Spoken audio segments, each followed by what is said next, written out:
One of the highlights of the series has got to be Gamesters of Triskelion. What a monumental work. The peak of Star Trek as lovable pulp entertainment, save for perhaps bread and circuses with a handful of others, Gamesters displays eye-catching, dazzling colours, compelling alien species, and potentially the most memorable usage of the classic fight music outside of the iconic Amok time. One of the go-to rewatch episodes will always be this one. It fulfills so much of what one wants when revisiting this series.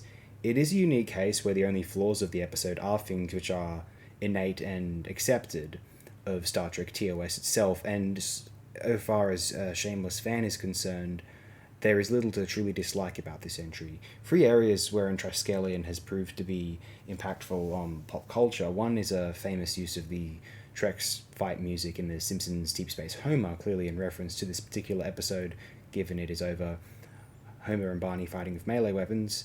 In South Park, an earlier episode employed Kirk's speech about love as part of one of the characters' dialogue to another, and also wherever the conception that Kirk often or ever said, "Beam me up, Scotty," arose, we might presume this episode has something to do with it. It features the closest instance to that phrase being uttered, albeit as "Scotty, beam us up." Some interesting wiki info on this episode's assessment via the field of television studies.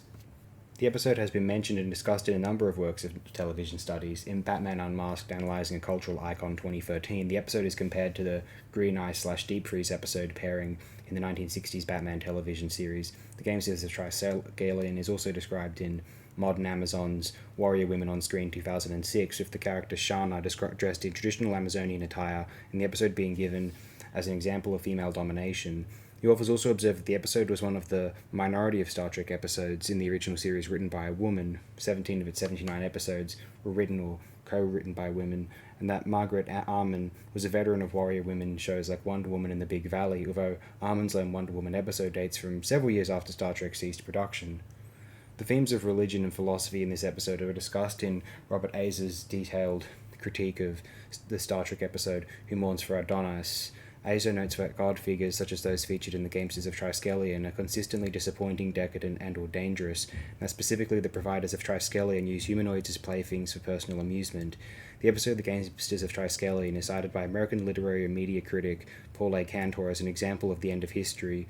In a footnote to his 2001 work, Cantor draws parallels between this episode and Hegelian philosophy, referring to the prediction of Alexandre Kojève regarding gambling and concluding that Kirk dragged the Triskelions back into history, reinaugurating a kind of Hegelian dialectic of masters and slaves.